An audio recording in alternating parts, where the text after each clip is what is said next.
Número 2, titulado Globalización y América Latina y el Caribe. Será moderado por la excelentísima señora embajadora de los Estados Unidos en Nicaragua, Laura Dogu.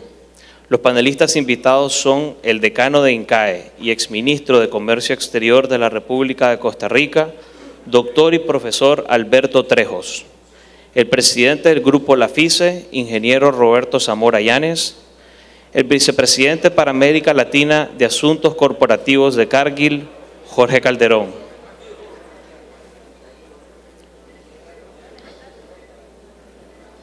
Pasa.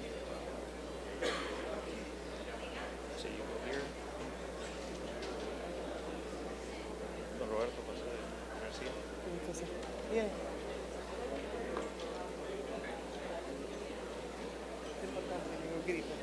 No.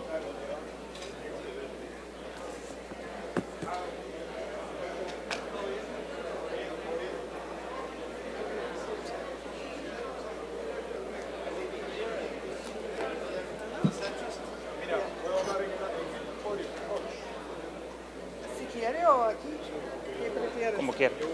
Con ustedes la señora embajadora de los Estados Unidos, Laura Dogu, a quien le entregamos el piso.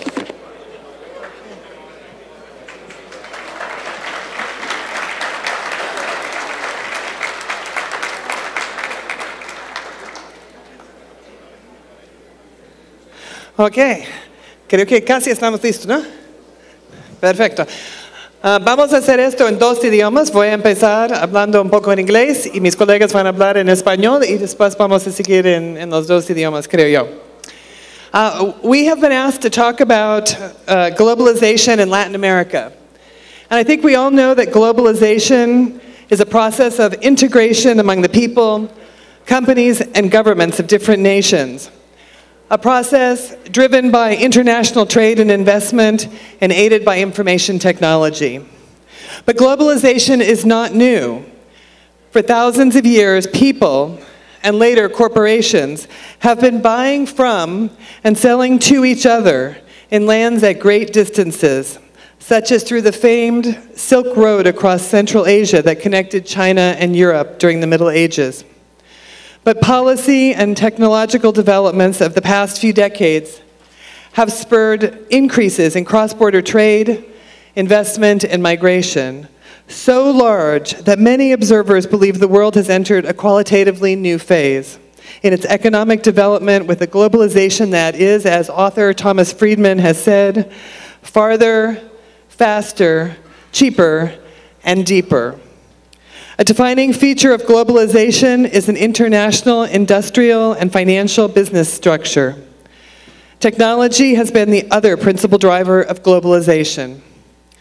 The first 3 industrial revolutions saw steam engines, assembly lines, and electronics and information technology automating production.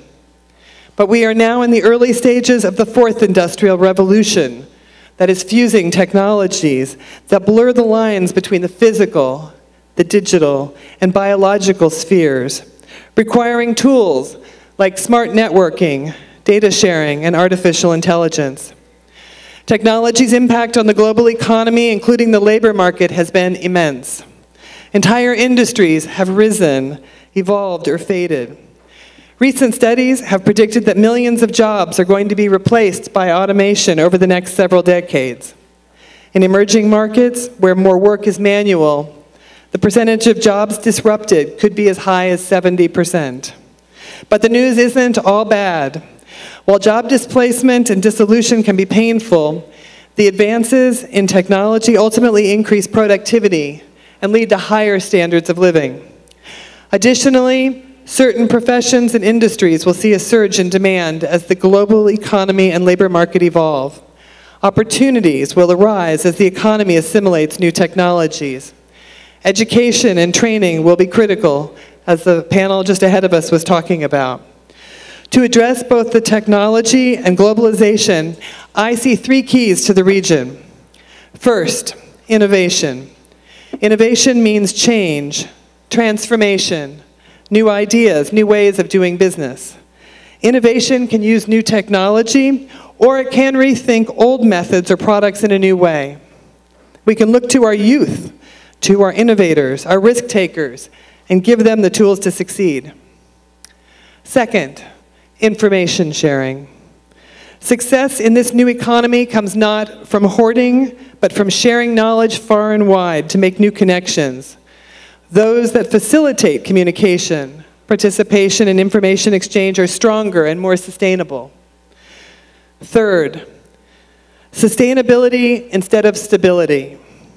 Markets rise and fall, prices go up and down. These are all factors beyond our control, and they will disrupt most stable economies. But sustainability focuses more on the underlying institutions, the rules of the game, that help ease the transitions.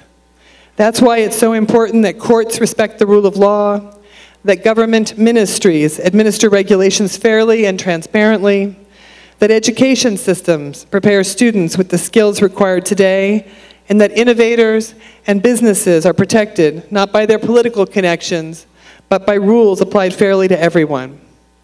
We are lucky today to have three highly qualified panelists to discuss globalization in Latin America. Roberto Zamora Yanes, immediately to my left, is the president of Lafice Bancentro, who is, I think, the primary sponsor. He began his career in 1977 with Citibank before founding Latin American Financial Services, or Lafice, in 1985. Lafice Bancentro now manages a large consumer banking and insurance operation with approximately $500 million in assets in Central America, Panama, Mexico, Venezuela, Colombia, the Dominican Republic, and the United States. Next to him, Alberto Trejos is a professor and dean at INCAI Business School. He received his doctoral degree in economics with honors at the University of Pennsylvania. Alberto was Costa Rica's Minister of Foreign Trade during the CAFTA negotiations and remains active in Costa Rica's private sector.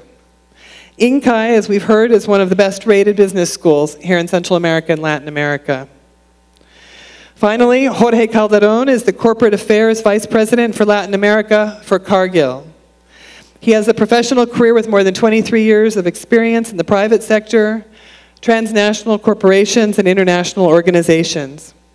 Through his work with international organizations like the OAS, businesses like Cargill, Intel, and Walmart, and publications focused on government reform and public and private alliances, he has very deep experience to contribute to our discussion. I should also mention that Roberto, going back here, has a family foundation that does the one laptop per child program. So not only is he involved in business, but he's very involved in the education sector here and around the world as well. So with that, let me turn it over to Roberto for about 10 minutes each of opening remarks.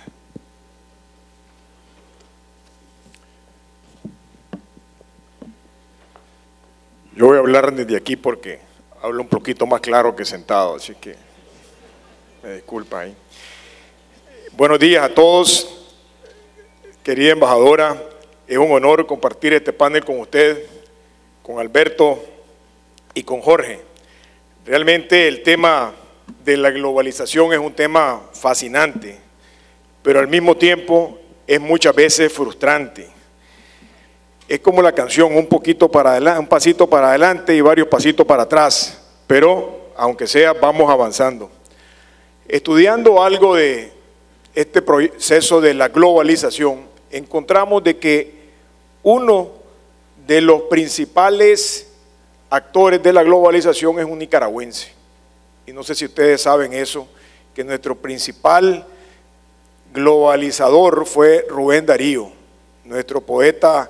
Anduvo por más de 20 países, escribió en más de 20 países y no solo transformó la literatura y la cultura, así es que se le llama el príncipe de las letras castellanas en la mayor parte de Latinoamérica, lo cual es un orgullo para todos nosotros.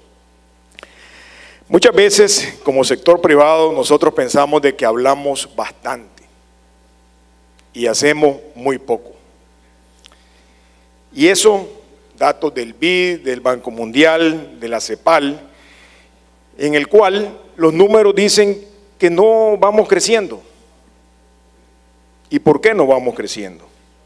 Que el intercambio comercial que debería haber con esto de la globalización no está teniendo los resultados esperados.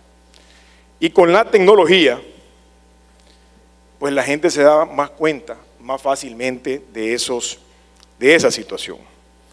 Yo diría que somos nosotros mismos, sector privado, somos gobiernos, hablamos de globalización, nos queremos globalizar, pero nos queremos globalizar muchas veces nosotros con ustedes, pero ustedes con nosotros no. Y entonces vienen las diferencias que hacen que se bloquee. Entonces, hoy, después de tantos años que llevamos hablando de globalización, creo que se están viendo de ajustes, tiempos de ajustes. No quiere decir que esto es malo, pero que se están cambiando. A mí me tocó participar, gracias a una invitación de nuestro amigo presidente Enrique Bolaños, en la reunión del Summit de las Américas en el 2004 en Río de la Plata, Argentina. Una experiencia fascinante, mi querido don Enrique, y gracias por esa invitación. Y ahí se iba a aprobar el ALCA. ¿Qué era el ALCA? El Área de Libre Comercio de las Américas. Era el proyecto que estaba siendo liderado por los Estados Unidos. Estaba siendo un proyecto en el cual había una competencia entre los Estados Unidos a dónde se instalaba el ALCA, si era en Miami o si era en Atlanta, y ya eran los vuelos, y o sea, realmente había un movimiento enorme basado en ese entusiasmo que iba a crear esa reunión de presidentes de Latinoamérica. Entonces, ahí me tocó presenciar como 3 presidentes fueron agarrando la batuta. Presidente Chávez de Venezuela, que hoy no existe, el presidente Kirchner de Argentina, que tampoco existe, y el presidente Lula de Brasil, que está en una situación difícil, ¿verdad? Esos llevaron esa batuta, en el cual el resultado fue el ALCA al carajo. Y esos salieron felices y contentos de que se había acabado el ALCA. Pero hoy, 13 años más tarde, de ese 2004, estamos buscando cómo hablar de globalización, cómo tener más convenios de comercio con los Estados Unidos, y era los Estados Unidos el que lo estaba proponiendo. Ahora los tiempos cambian. Ahora dicen los Estados Unidos, señores, vamos a pensar más en los Estados Unidos que en los otros lados, vamos a revisar los tratados de libre comercio, y se le dice ahora proteccionismo, no quieren libre comercio, nosotros queremos libre comercio. Entonces las cosas van cambiando, pero lo interesante es que se pierden las oportunidades, y las oportunidades no las debemos de perder. Entonces, yo diría de que nosotros como sector privado debemos de ser más inquietos, porque cuántas reuniones no hemos tenido de globalización, y hoy no podemos exportar leche a Honduras, y no podemos exportar carne a Honduras, y se cerraron la frontera para con Costa Rica, y tenemos firmado convenios con la Unión Europea. Nicaragua, que es un país agrícola, ganadero, siendo eso nuestros principales productos de exportación, hace 8 años o 7 años, pues sí, una gran fiesta de firma de acuerdo, y no hemos exportado una libra de carne a la Unión Europea. Y aquí nos dicen, señores, inviertan más, entremos a la trazabilidad, al ganadero tiene que hacer esto porque van a tener mejores precios. Y resulta que eso es como un espejismo, y no vienen esos mejores precios. Estábamos en España recientemente y eso fue lo primero que le dijimos a la ministra de Comercio. ¿Cómo es factible de que querramos hacer estas misiones comerciales si no podemos exportar lo único que producimos? El gran comercio con España son 50 millones de dólares y ellos nos exportan 40. Entonces sí, suena bonito, tenemos tratado de libre comercio. Recientemente se firmó un tratado con Corea. La carne quedó fuera. ¿Por qué queda fuera? Si es lo que producimos. ¿Qué le vamos a vender nosotros a los coreanos? Componentes electrónicos, nos invaden, o sea, no tenemos posibilidad de competir con ellos. Entonces esos son los temas de que yo creo que sector privado debemos de hablar más de cuándo lo hacemos, cuáles son las estadísticas, cómo me impactó. Aquí Enrique, y tal vez nuestro amigo Alberto, nos da algunas estadísticas. Hemos, por lo menos 10 años, viene el INCAE hablando de los 17 kilómetros por hora que toma que un contenedor vaya de un punto al otro. Y lo repetimos, ya todos sabemos que es 17 kilómetros. Pero si nos vamos a revisar la primera vez que salió esa estadística por algún análisis que hizo el INCAE, o quien lo haya hecho, es el mismo 17 kilómetros. Entonces, hablamos, y ¿cómo tenemos para medir que ya no son 17, que ya vamos en 21, y que la productividad de Centroamérica va mejorando, o que vamos en 25, o son datos que nos quedamos pero no los desarrollamos? Así es que pues yo Enrique se me adelantó porque le iba a hacer ese comentario, tal vez Alberto nos ayudaba, y decir, hombre, vamos en 25 kilómetros por hora. Igual, nosotros somos productos agrícolas, tenemos buenas relaciones supuestamente con Rusia, no podemos exportar carne a Rusia porque no certifican las plantas. El presidente Ortega me dijo, vamos a ver eso que se mueva, pero eso fue en octubre, hoy estamos en junio, no ha pasado nada. Firmamos con Chile, no exportamos a Chile. República Dominicana, que es miembro del CAFTA, no podemos exportar carne a República Dominicana. Vuelvo, eso es nuestro principal producto de exportación del país. Mientras más tengamos, más le podemos decir a nuestros ganaderos, señores, seamos más eficientes, produzcamos más leche, produzcamos más carne. Hoy que estamos leyendo en los periódicos, el precio de la leche en el suelo, los ganaderos están llorando. En la montaña se compra 3 Córdobas, a 4 Córdobas el litro. Le decía ahí a mi amigo Jorge González que cómo está haciendo. Bueno, se nos están cerrando las posibilidades de exportar. Si no exportamos, nosotros no tenemos capacidad ni de tomarnos toda la leche que producimos, ni comernos toda la carne que producimos. Entonces vienen las consecuencias de que cuales vivimos en alitas de cucaracha. No tenemos la posibilidad de planificar bien. ¿Por qué? Porque si en algún momento se nos cierra, ya sea por cuestiones económicas, políticas o sanitarias, la frontera para nuestros productos de exportación no tenemos alternativas. Si se nos cierra un país, se nos cierra los Estados Unidos, la industria ganadera de este país se colapsa, ¿verdad? Entonces, yo pienso de que debemos como sector privado actuar de una manera diferente y tal vez tener retroalimentación del gobierno de lo que pasa. Según unas cifras del Banco Mundial, el día de hoy la agricultura representa el 3% del Producto Bruto Mundial. Y nosotros somos un país agrícola, o sea, estamos en donde casi no está teniendo incidencia. Y la industria representa el 27% y los servicios el 70%. ¿Qué posibilidad tenemos nosotros de pasar a tener oportunidad en ese 70%? La única posibilidad que nosotros tenemos para poder accesar a estar en ese 70% a través de la educación. Entonces, los panelistas anteriores estuvieron viendo el tema educativo como un tema fundamental, pero igual, por lo menos los últimos 100 años, no ha cambiado en Nicaragua el método de enseñar, ni a los profesores, ni a los alumnos. Entonces, ¿a dónde vamos a ir si estamos hablando de que estamos en el comienzo de la cuarta revolución industrial? ¿Y qué significa la cuarta revolución industrial? Tecnología e internet. Entonces nosotros estamos fuera de esa revolución industrial.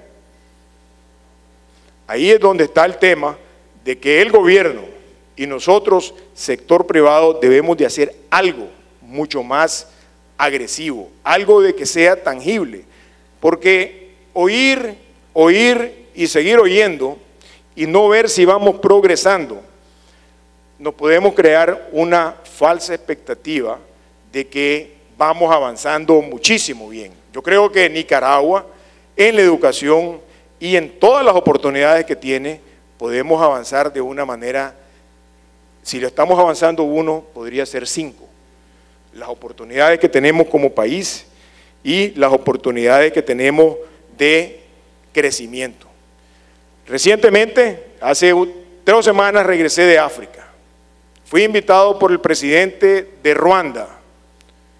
Ruanda, un país que en 1994 tuvo uno de los genocidios más grandes de la historia de la humanidad. 1 millón de personas fueron asesinadas a machetazo en 90 días en luchas étnicas. Hoy, Ruanda está siendo ejemplo para muchos países de la región. El presidente ha tomado la decisión de decir: voy a invertir en mi único recurso que tengo es nuestra gente, porque es un país de 32.000 kilómetros cuadrados, 11 millones de habitantes y no tiene ni siquiera salida al mar.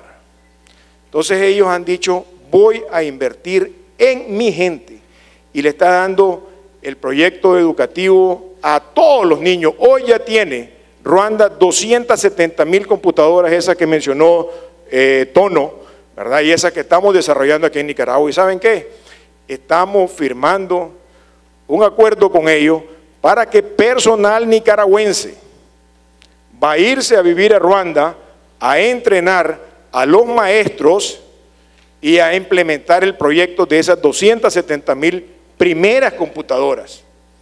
Así es que ahora nosotros vamos a exportar realmente tecnología y podemos exportar tecnología, y aquí es donde creo que podemos hacer estas grandes alianzas. ¿Y por qué hemos estado insistiendo? Porque sorprendentemente ellos vinieron aquí a Nicaragua, su ministro de Educación y gente del gabinete, a revisar lo que estamos haciendo en el proyecto educativo, y se fueron y: señores, yo quiero hacerlo igual que como lo están haciendo ustedes allá. Así es que esas son las grandes oportunidades que se tienen. Un minuto. La globalización de la corrupción. Ese es el tema más delicado que tenemos. Esos sí están bien organizados y esos están avanzando a pasos agigantados. Entonces tenemos el caso de Odebrecht, que ha hecho romper los cimientos de muchas áreas de Latinoamérica, pero eso es el principal obstáculo y daño que tenemos para el crecimiento de la globalización y para desarrollar empresas. El caso de JBS, para los que no saben, es la empresa más grande del mundo procesadora de carne. Un proyecto igualito en Brasil. El caso en Honduras, el caso Guatemala, el caso de la migración, tanto que se habla de la migración, es patético. Cuando aquí el gobierno de Nicaragua paró la frontera de que vinieran inmigrantes que pasaban, en una semana habían 20.000 hombres y se volvió una crisis. Y eso es las mafias organizadas funcionando, y eso están globalizado, y vienen pagando venían africanos, cubanos y toda esta gente, pero solo vemos que eso es corrupción, y eso están bien organizado. Pero para los muchas veces tienen, y me deja terminar mi querida embajadora, tal vez me voy a robar 1 minuto y medio más, ¿verdad? Pero el tema de los Estados Unidos, hay tanta bulla, trauma del proteccionismo, del que van a sacar a los migrantes, cómo nos afecta. Mi pensamiento es de que nosotros centroamericanos vamos a salir beneficiados. Nosotros hemos tenido y hemos oído que si China, y estamos preocupados que cuánto crece China porque eso nos va a beneficiar. Yo diría que nosotros tenemos que pensar cuánto crece los Estados Unidos, y si los Estados Unidos está fuerte, nosotros vamos a estar mejor. Nuestras remesas van a aumentar porque nuestros nicaragüenses, centroamericanos, que todos están allá, van a ganar más plata, y por lo tanto va a haber más remesas. Segundo, la gente que está preocupada porque los deporten. esos que tienen cuentas allá y ahorros en los Estados Unidos, también es plata que se está viniendo para estos lados. Y en las estadísticas que estamos viendo en todos los bancos centrales de Centroamérica, te dice que las remesas están aumentando.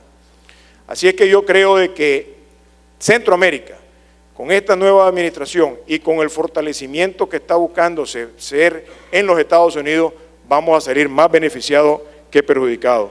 Muchísimas gracias, mi señora embajadora, y me disculpa si me pasé las manos.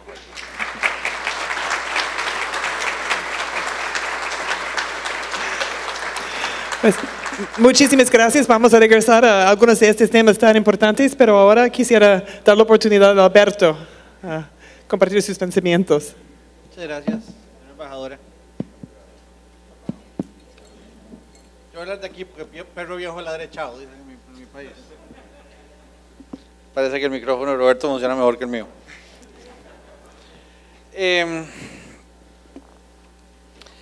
Estamos viviendo una época del mundo que es a la vez muy exitosa y muy retadora. Y creo que no es un mal momento hoy para parar a pensar, bueno, ¿para dónde vamos y de dónde venimos? Y el tema central de la conversación de hoy, la globalización, es una parte central de lo que está pasando. A lo largo del último siglo, y en particular del último medio siglo, el mundo ha logrado niveles de prosperidad que no conocía, en algunos sentidos de igualdad que no conocía, y en algunos sentidos de paz y de estabilidad que no conocía. Y esto ha sido montado en un cierto conjunto de ideas, básicamente en un conjunto de naciones occidentales cada vez más, con algunos países desempeñando un liderazgo clave, sobre todo los Estados Unidos, creando un mundo alrededor de la idea de democracia, de respeto por los derechos humanos, de una economía de mercado y de una relación entre países que no solo es cada vez más una relación pacífica y no una relación de agresión, sino que además una relación cada vez más intensa en lo comercial, en la inversión, en la migración, en el flujo de ideas, en la diseminación de tecnologías y en el ir creando poco a poco el mundo en el que estamos. Alguien llamó a todo esto The American Century. Y bueno, tomando en cuenta que son 100 años exactos desde el final de la Primera Guerra Mundial, ojalá que no sea exactly a century, ¿verdad? Esas ideas son ideas a las cuales distintos países nos vemos atraídos de distinta manera. Y los países pequeños y los países menos desarrollados nos vemos atraídos en particular porque alrededor de esas ideas, y sobre todo de que el comercio, la inversión y la economía de mercado pueden construir sociedades que se transforman de pobres a ricas. Y algunas naciones, sobre todo asiáticas, pero también europeas y en alguna medida latinoamericanas, somos ejemplo de ese tipo de transformación. Nos vemos atraídos al darnos cuenta que esas ideas, independientemente de si les sirve o no les sirve, que por supuesto que les sirve, al mundo desarrollado que tiene liderazgo, definitivamente nos sirven a nosotros. Una Nicaragua que comercia más con el mundo es una Nicaragua a la que le va mejor. Una Centroamérica que se integra más y una Centroamérica a la que le va mejor. Un país pobre que se hace más democrático, más respetuoso de derechos y más abierto al mundo, le va mejor. Y el primer punto que quisiera hacer hoy es que estamos pasando por un momento peculiar en el que de donde históricamente ha venido el liderazgo para estas ideas, y el liderazgo, el mensaje es mucho más borroso, es mucho menos claro. Y es un momento entonces en el que debemos acordarnos, los nicaragüenses, los costarricenses, los centroamericanos, los latinoamericanos, de que lo que nos trajo a estas ideas no fue la claridad de la convicción de aquellos que han desempeñado el liderazgo, sino la convicción de que esto a nosotros nos sirve. Y la pertenencia de nuestros países a ese mundo occidental no debe verse comprometido por las señales de duda que puedan venir de otras latitudes o de otras longitudes. Estamos en los albores de o en el medio de, como ya se ha dicho varias veces, una cuarta revolución industrial. Un momento de cambio tecnológico con impactos grandes en lo productivo, como no hemos visto antes. Un potencial de crecimiento en la productividad y en la calidad de vida, como no hemos visto antes. Pero también un potencial de transformación en la sociedad que obviamente tiene a muchos miembros de la sociedad preocupados por su rol en el proceso, cómo aterrizan ellos en el proceso. En los últimos 10 años, de cada 100 trabajos que se han perdido en los países desarrollados, 88 se han perdido por efecto de la tecnología y 12 se han perdido por efecto de la globalización. La globalización además tiene para defenderse que por esos 12 que se pierden, se crean 17, cosa que no puede decir la tecnología. Pero esa preocupación por los efectos que está teniendo el cambio tecnológico lleva a fenómenos políticos y a fenómenos sociales que nos hace cuestionarnos si queremos seguir en el proceso en el que hemos estado por este siglo y sobre todo por las últimas unas cuantas décadas de globalización, de avance tecnológico, de democratización y de integración entre las naciones. Y entonces ahí el punto central es que debemos prepararnos muy bien, uno, para un tiempo en el que nos toca a quienes históricamente no lo hemos desempeñado, a las naciones históricamente no lo hemos desempeñado, el liderazgo en este proceso. Segundo, que nuestro desempeño en este mundo cambiante va a depender no solo de que no perdamos nuestro compromiso con ideas como el mercado, como el comercio, como el movimiento de bienes, de capital, de servicios y de personas entre países, sino además con que una vez que de esa forma creamos las reglas del juego, ¿cómo jugamos el juego? Roberto mencionó varios ejemplos. Casi todos tenían que ver con la ganadería, que parece ser el sabor del día, pero en todo caso ejemplos semejantes pueden venir de otras industrias. Uno puede crear el vehículo legal para que el comercio se dé, pero si uno no crea las realidades institucionales y las realidades de competitividad propias para aprovechar esa realidad, el comercio igual no se va a dar, o no se va a dar en la forma en que uno quisiera que se diera. Entonces, esos 17 kilómetros que mencionaba Enrique, que cuando el número se midió por primera vez eran 14, el número sí evoluciona, pero desgraciadamente evoluciona muy, muy lentamente. Es el tipo de problema que una vez que creamos las reglas del juego y que no perdemos el compromiso con una Centroamérica integrada con el mundo, es el tipo de cosas en que tenemos que fijarnos, porque el hecho de que haya partido no significa que lo vamos a ganar, en la menos lo perdemos.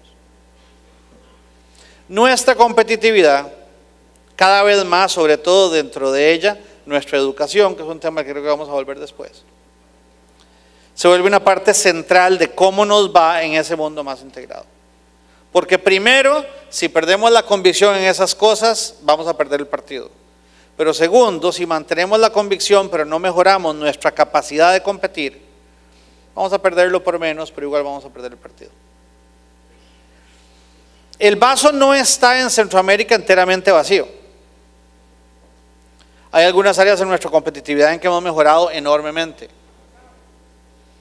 Esos mismos 14 kilómetros por hora los medimos en un momento en el que Centroamérica tenía mecanismos aduaneros completamente desconectados entre sí, ahora están conectados.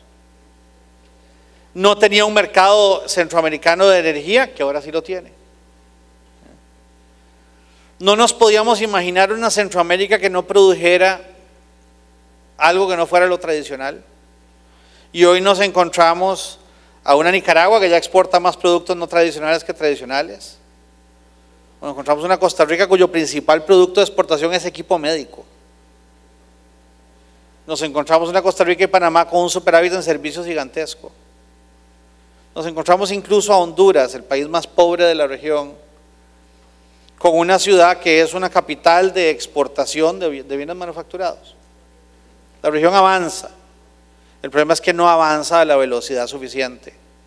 Avanza porque se ha sabido comprometer con ideas que globalmente y por muchas décadas han sido ganadoras.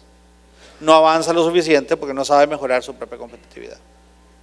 Y es el segundo mensaje, que debemos ver más por nuestra competitividad. Ver por nuestra competitividad requiere, y este es el tercer mensaje, que veamos a nuestras sociedades no solo por cómo somos en el total, sino por cómo estamos compuestos y cómo son las partes. Es comprensible el cuestionamiento al sistema de muchos en la sociedad que dicen: yo ciertamente soy parte de un equipo ganador, pero yo nunca meto un gol. O pega una carrera, dirían ustedes, ¿verdad? La sociedad tiene que ser exitosa en su agregado y tiene que ser exitosa en sus partes.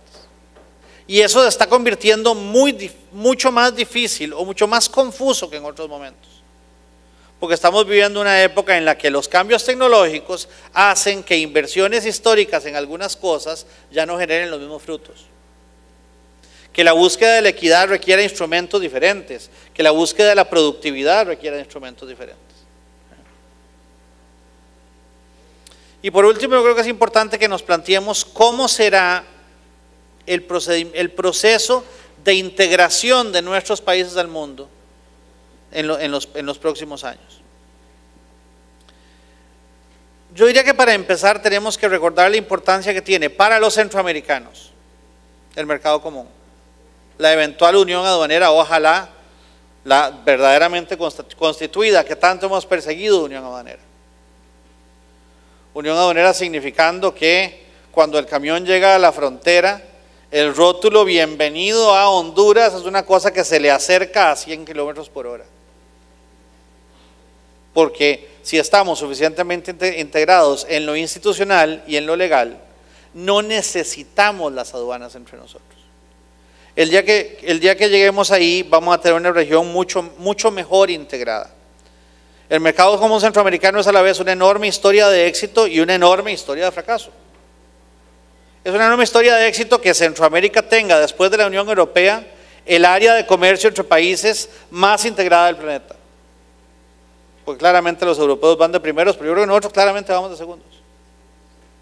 Prácticamente todos los productos tienen libre comercio entre nosotros, prácticamente todos los productos entran con el mismo arancel al istmo, no importa por dónde entren. Hemos negociado en conjunto con los dos bloques comerciales más grandes del mundo, los 5 países de la región.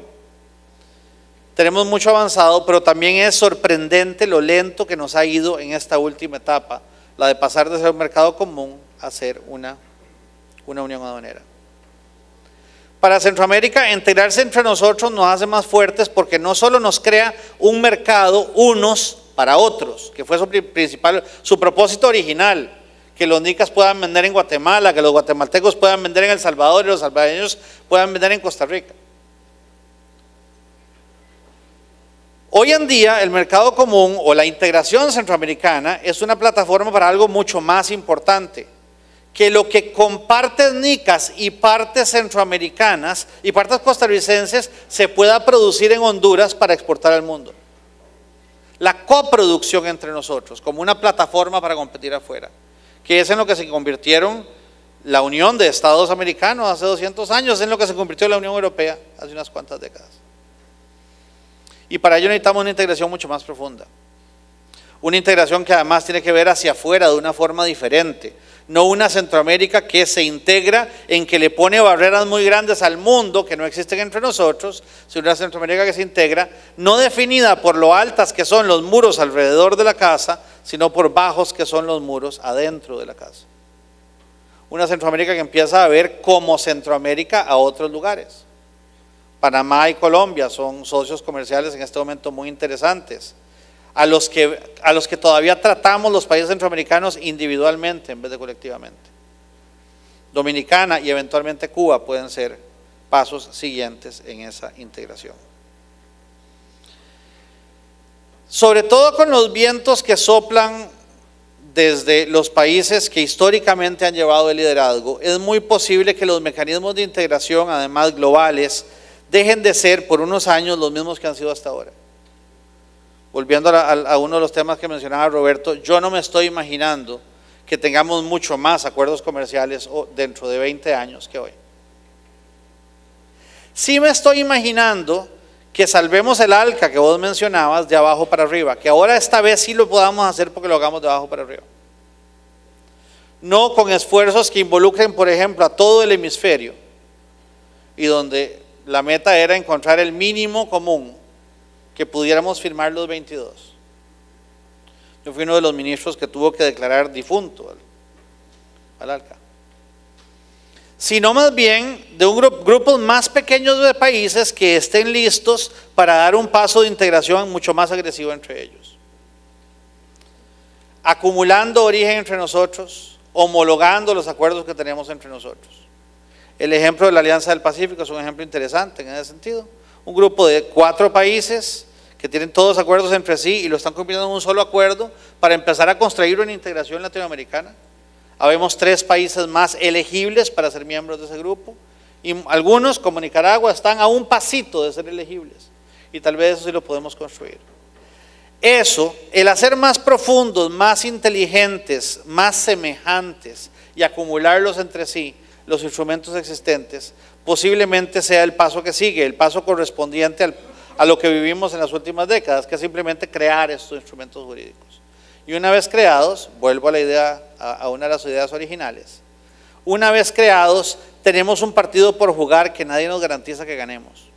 Si lo ganamos depende de qué hacemos con nuestras propias fortalezas, con nuestra propia competitividad, con la trazabilidad de ese ganado, con la calidad de esa carretera, con la velocidad de esa aduana, con nuestra educación, etc.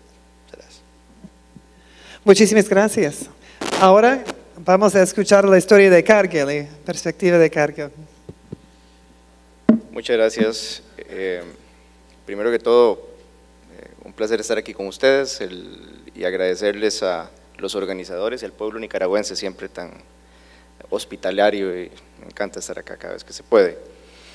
Cuando nos contactaron para hablar de globalización y Latinoamérica, qué difícil bajar esto a tierra, porque puede uno hablar días y días y francamente, digamos, no aterrizar los temas. Pero se me vino a la cabeza inmediatamente el eslogan del cambio entre el expresidente del Banco Interamericano de Desarrollo, el doctor Iglesias, y Moreno, que decía: es el siglo de Latinoamérica.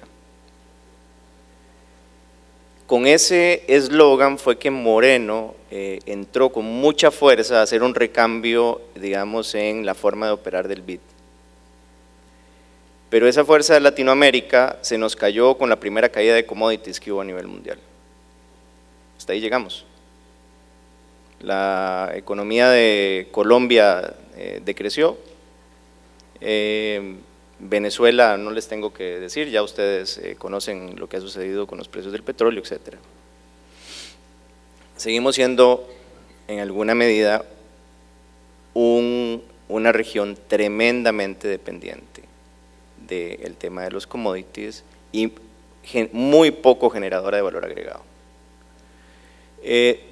Sin embargo, me parece, y aquí Alberto, vos tendrás más datos que yo, pero me parece que, digamos, hay un retorno a algún grado de estabilidad en América Latina. De hecho, la medición del primer trimestre arroja más o menos como 1.8 aproximadamente, y hay proyecciones para 2.5 para el 2018, que si uno los compara con lo que ya traíamos, en realidad es positivo. Entonces, tratando de ser un poco optimista, creo que es un buen momento para decir que recuperemos el eslogan de es el siglo de Latinoamérica y tratemos de echar esto adelante, porque si no lo echamos nosotros adelante, nadie lo va a echar por nosotros adelante, francamente. Un poco tratando de profundizar sobre qué estamos haciendo en Latinoamérica a nivel de Cargill, más o menos para darles una idea, nosotros tenemos 150,000 asociados aproximadamente en 70 países alrededor del mundo. Somos una compañía de un poco más de 150 años de existencia en donde hemos venido trabajando con pequeños y medianos agricultores a través de todo el mundo.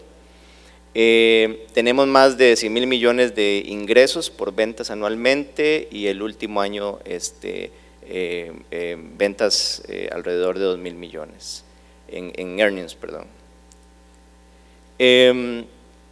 Cargill llega, digamos, a nuestras vidas de formas diversas, a veces no las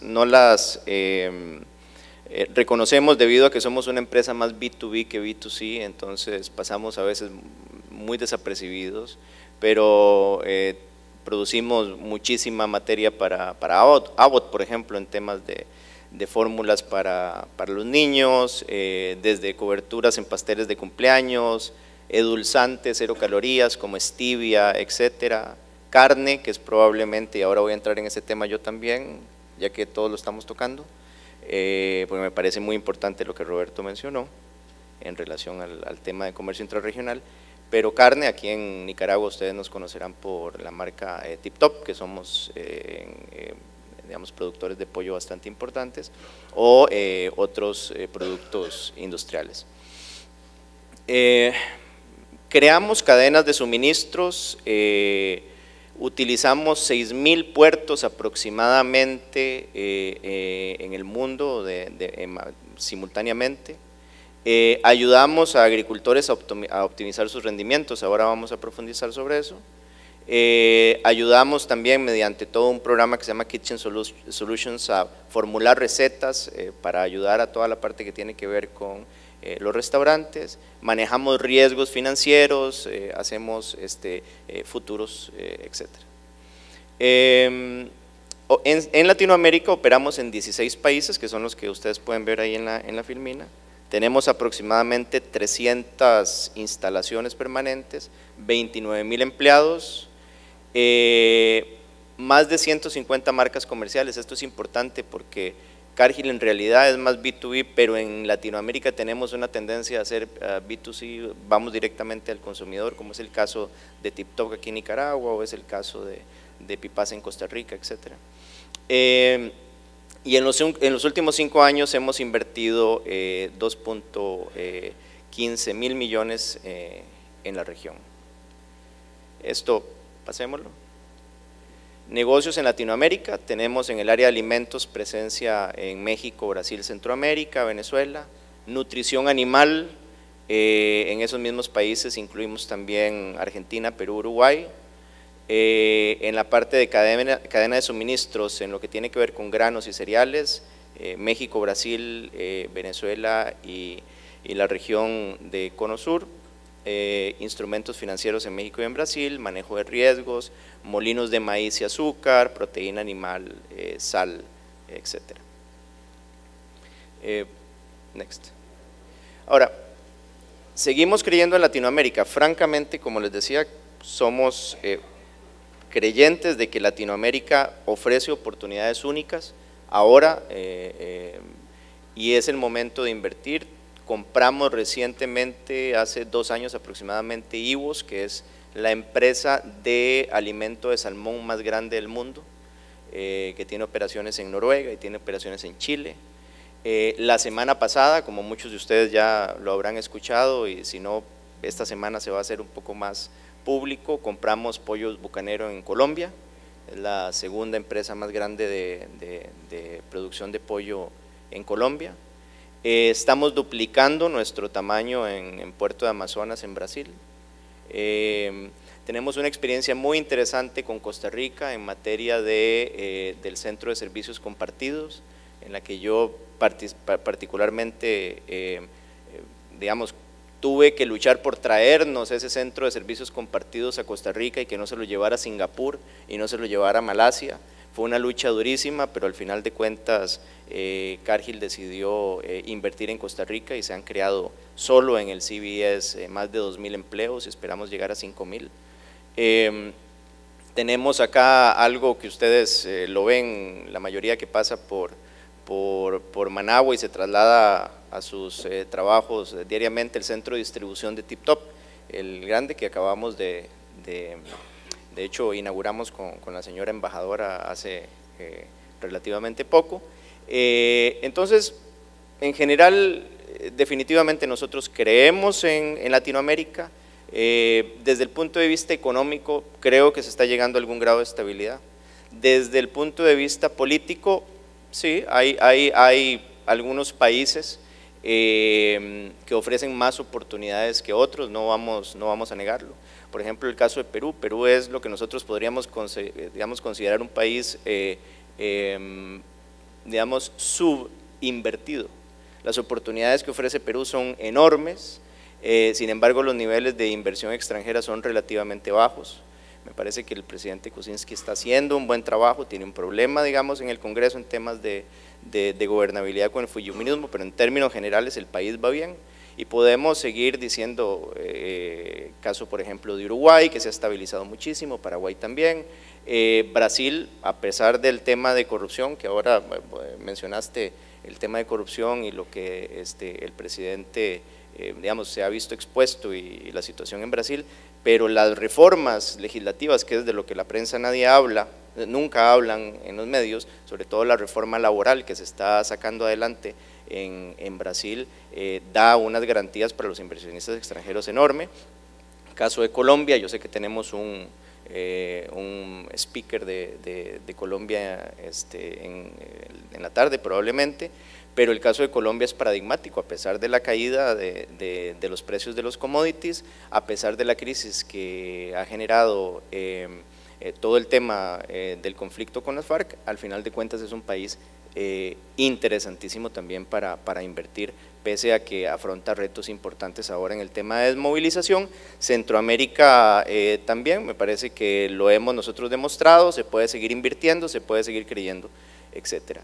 Ahora bien, existen problemas estructurales que van más allá de lo político, ya lo mencionaron los panelistas anteriores, lo del tema de la logística y el tiempo de transporte es solo, creo yo, la punta del iceberg, creo que está en 15 según la última medición, no 17, ¿no, Alberto? Sí, así que yo creo que vamos un poco para atrás, es que adelantamos y después nos retrocedemos. Pero una cosa interesante, y a propósito del CAFTA y a propósito de lo de la Unión Aduanera, hay que recordar que el CAFTA no es un tratado de libre comercio bilateral, es un tratado de comercio multilateral. Lo que pasa es que seguimos midiendo el éxito o no del CAFTA entre el flujo de comercio entre los países centroamericanos y Estados Unidos, pero no entre los países centroamericanos. Y ahí tenemos un grave problema. Nos olvidamos que aparte de la Unión Aduanera, adquirimos un montón de compromisos entre nosotros que francamente no se están cumpliendo. En los últimos 10 años, las barreras no arancelarias en Centroamérica han crecido en 2.5%. Es decir, al final de cuentas, digamos, el tratado nos lleva a tener supuestamente mayor agilidad entre fronteras, pero a nivel real vamos decreciendo. Y es lo que usted hablaba ahora, por ejemplo, del tema de la carne.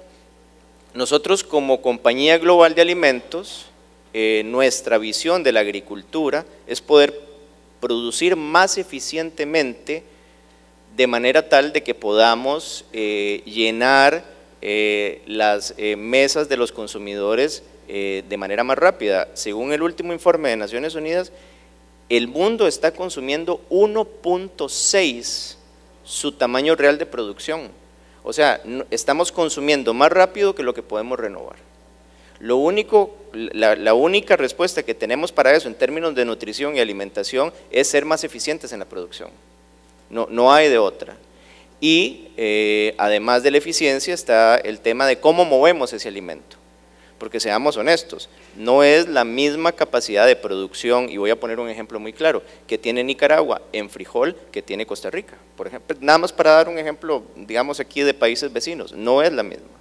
Y tenemos que encontrar la forma de producir de manera donde es más eficiente para poder ponerlo en el lugar donde se necesita. Ese tema de trade que nosotros hemos, digamos, impulsado tanto alrededor de Latinoamérica está sumamente atrasado. Y ahí sin duda coincido con lo que los demás panelistas mencionaban, de que si no superamos eso, no va a ser un problema solo de la carne, Roberto, ni va a ser solo un problema del pollo nuestro. es un problema que es mucho más profundo, tiene que ver con la nutrición de las personas a través de los diferentes países. Gracias. Ahora yo quisiera regresar a su tema de corrupción. Creo que es importante y un tema para todos de nosotros aquí. Y obviamente como una persona en el sector financiero, ha visto el impacto de las decisiones de los bancos, más que nada en los Estados Unidos, a bajar los niveles de riesgo. Entonces, ¿qué medidas deben tomar los países latinoamericanos en respuesta a una mayor aversión al riesgo entre los bancos globales y cómo puede América Latina fortalecer sus esfuerzos contra el lavado de dinero?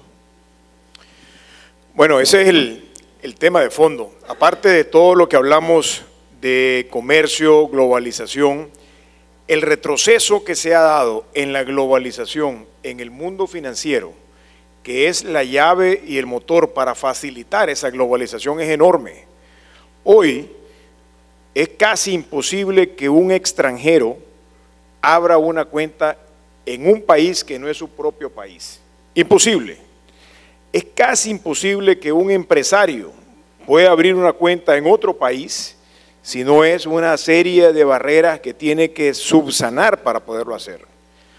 Hoy, y es la parte de que el tema de la corrupción está afectando tanto el crecimiento de nuestras economías, que si no es por la Secretaría del Tesoro de los Estados Unidos, a través de la OFAC, que es la Office Foreign Asset Control, que es la entidad que hoy está monitoreando todo lo que es corrupción y lavado de dinero, y la presión que están ejerciendo sobre el sistema financiero tal que las operaciones financieras se van a reducir o inclusive se va a crear un sistema paralelo que se está creando de efectivo, porque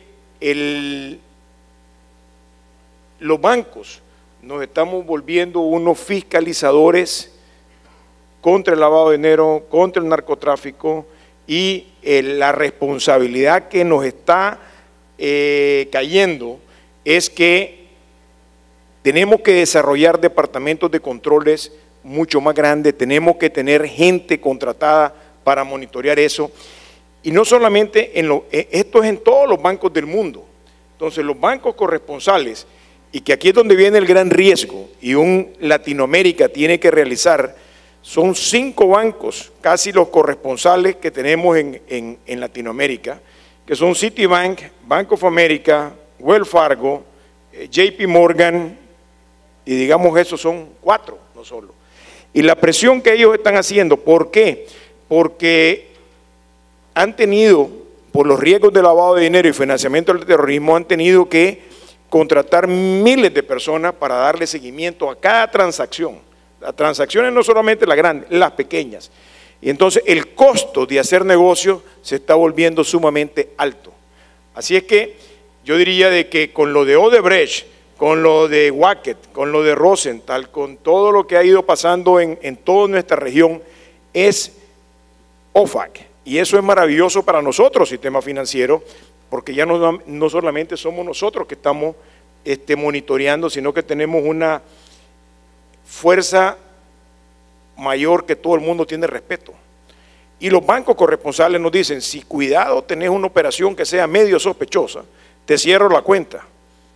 Y nosotros no podemos corrernos el riesgo de que nos cierren la cuenta a un corresponsal. Hay países, y les digo, Belice se quedó sin corresponsal. Hay una gran cantidad de países que solo tienen un corresponsal y bancos que tienen 1 o 2, y eso es demasiado delicado. Entonces ustedes podrán haber notado tal vez un recrudecimiento de los requisitos de información en sus operaciones comerciales. Pero las empresas que están haciendo las cosas bien van a tener grandes oportunidades, porque hoy los corruptos no tienen a dónde meter la plata ni cómo hacer negocio. El hacer una transferencia y el tener una cuenta en dólares va a ser un privilegio, así como va la situación. Entonces aquellas personas que están haciendo las cosas bien van a tener unas grandes oportunidades en el futuro, y ese es lo que tenemos que apostar. porque nadie podía competir contra la corrupción. O sea, contra un Odebrecht, ¿verdad? ¿Quién iba a competir? Entonces, y así vámonos a las diferentes áreas, pero ahora que está el sistema financiero, los gobiernos, eso representa para las empresas formales una oportunidad de crecimiento bastante grande.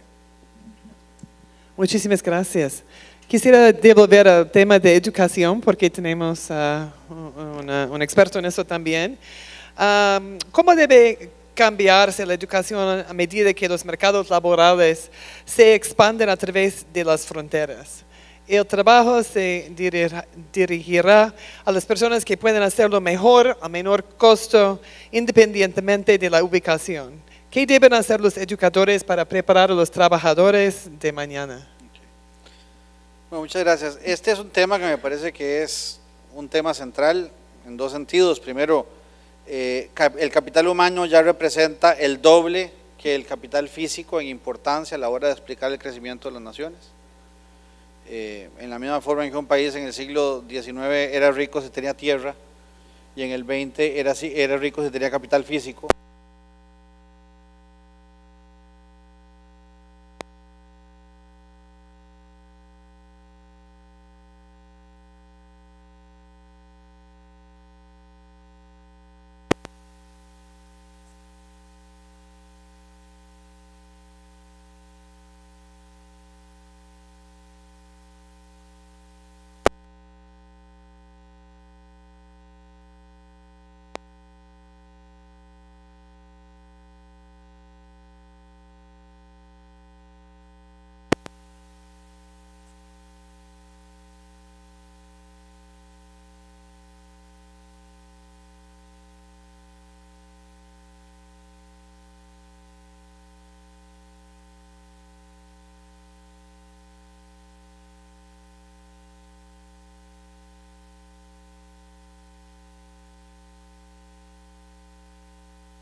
Ok, muchas gracias.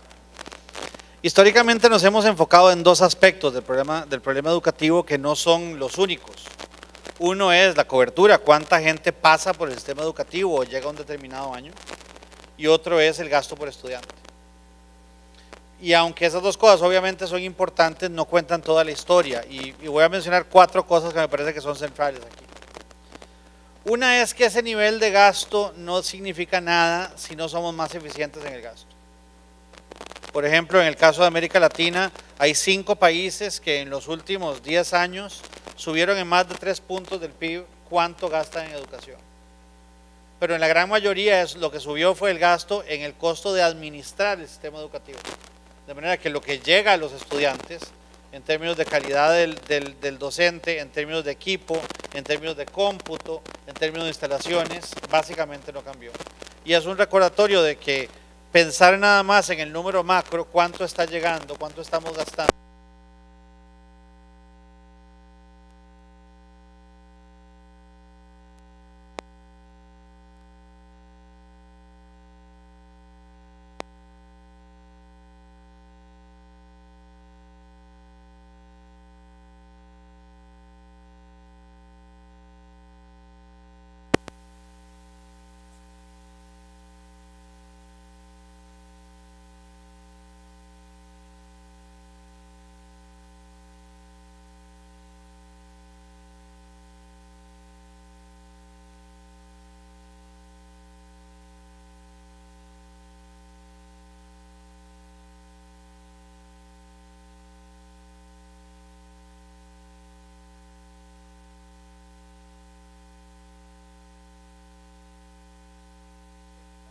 Simplemente porque eso es lo que está sucediendo. Y en América Latina le dedicamos mucho menos presupuesto y espacios en las escuelas a la educación técnica en relación con la académica que en otros lugares, ¿verdad? 2/3 partes de los niños alemanes que van a secundaria van a una secundaria técnica, contra menos de 15% en cualquier país de Centroamérica. Un tercer tema tiene que ver con lo que en inglés llaman soft skills, ¿verdad? Con habilidades suaves.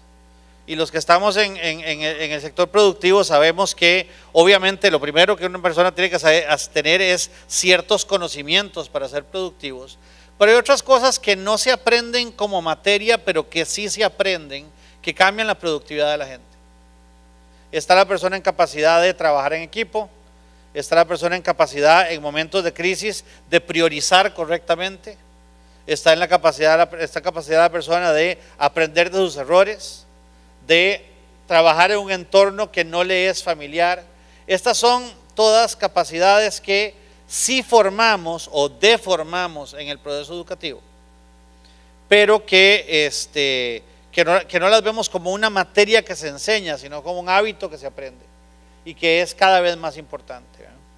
En varios países de América Latina, desgraciadamente el mío, Costa Rica, es uno de ellos, las mediciones de soft skills en los graduados de secundaria son mucho más altos que los graduados de universidad. Lo que quiere decir que la universidad no solo está formando, sino que más bien está destruyendo soft skills. Que la gente llega más lista para trabajar en equipo, o para trabajar extra, o para aprender de sus errores, antes que después del sistema educativo. El último ejemplo que voy a dar, porque creo que el tiempo nos está comiendo, es un tema de calce, un tema de fit. Está lo que los muchachos quieren aprender a hacer, está lo que el mercado quiere contratarlos para hacer, y está lo que el sistema educativo está en capacidad de formarlos para hacer. E idealmente esas tres cosas coinciden. En algunos países el fallo está entre las primeras dos. El gobierno de los Estados Unidos muy a menudo se queja de que habiendo cada vez más puestos de trabajo para gente con formaciones en áreas científicas, el número de muchachos que quieren llevar esas formaciones no crece. Hay una cierta miedo a la matemática y miedo a la computadora. En el caso de América Latina, muy a menudo lo que falla no es esas dos primeras, sino la relación con la tercera. El mercado necesita gente en ciertas disciplinas, los chiquillos quieren y las chiquillas quieren estudiar esas disciplinas, pero el sistema educativo los obliga a hacer otras cosas, forma en otras disciplinas. Y al final del día son las restricciones productivas del sistema educativo más que las necesidades de la gente lo que termina pesando. Todo esto viene enmarcado en un mundo en el cual además muchos países latinoamericanos, yo diría que la mayoría de los países latinoamericanos, ya hemos llegado en términos de especialistas a donde necesitábamos llegar. Y hoy lo que necesitamos es gente que sea mucho más generalista, mucho más capaz de moverse entre disciplinas. Ese jodido que no sabe suficiente de medicina como para ser médico, ni suficiente de administración como para administrar el banco, pero que sabe suficiente de los dos como para ayudar a administrar el hospital. Ese ingeniero con suficiente cómputo y suficiente ingeniería, no como para ser ni el que diseña, ni el que programa la computadora, sino ese punto en el medio tan necesario en la gerencia, en una compañía fabril o en una compañía de desarrollo. Y nuestros sistemas educativos en América Latina todavía están muy orientados a crear especialistas, porque fueron creados en una época en la cual lo que estábamos necesitando es especialistas. Así que movernos hacia no solo pensar en cuánta gente va al sistema educativo y cuánto gastamos en eso, sino además cómo hacemos la educación más técnica, cómo nos volvemos más eficientes, cómo generamos más generalistas que incluso pueden seguir aprendiendo a lo largo de la vida, y por último, cómo hacemos qué quieren los chiquillos hacer, qué necesita el mercado contratar y qué es lo que educa el sistema educativo, se vuelvan 3 veces la misma pregunta en vez de 3 preguntas distintas como son todavía en muchos países en América Latina.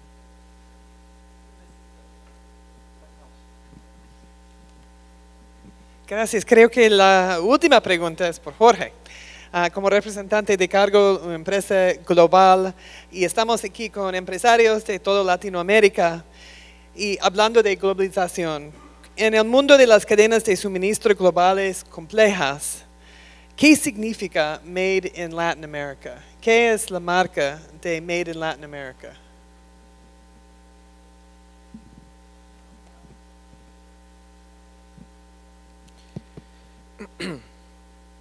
La respuesta corta.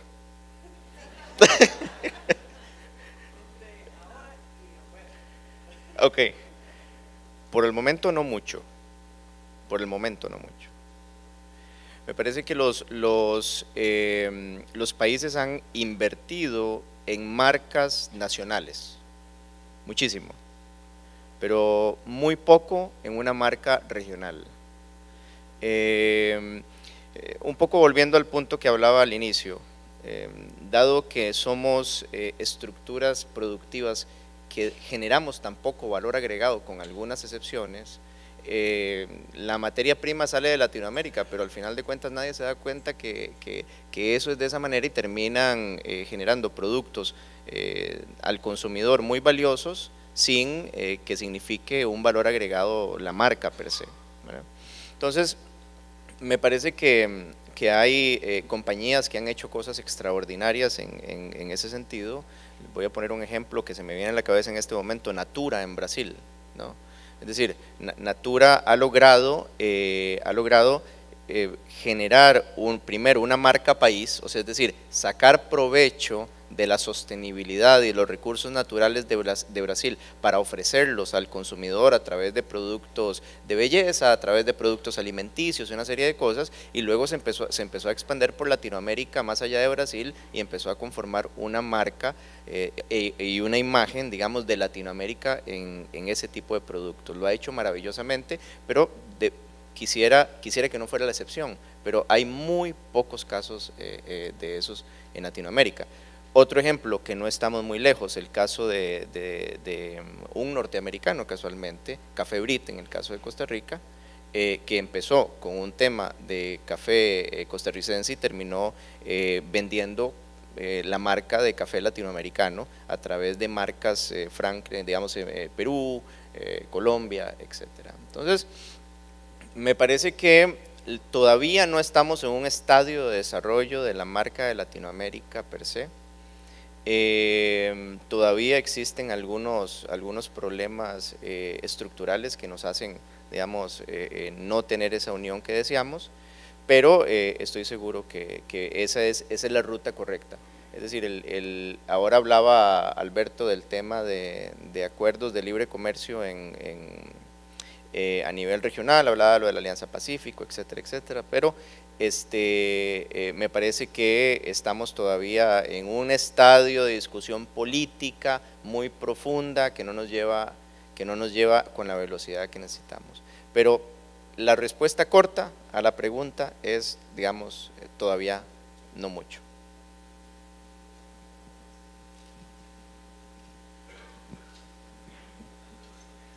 Pues muchísimas gracias a todos mis colegas aquí. Con esto vamos a concluir a este panel sobre globalización y Latinoamérica. Gracias por compartir su experiencia, sus pensamientos con todos nosotros. Puedo hablar solamente para mí, pero yo he aprendido bastante el día de hoy. Muchísimas gracias.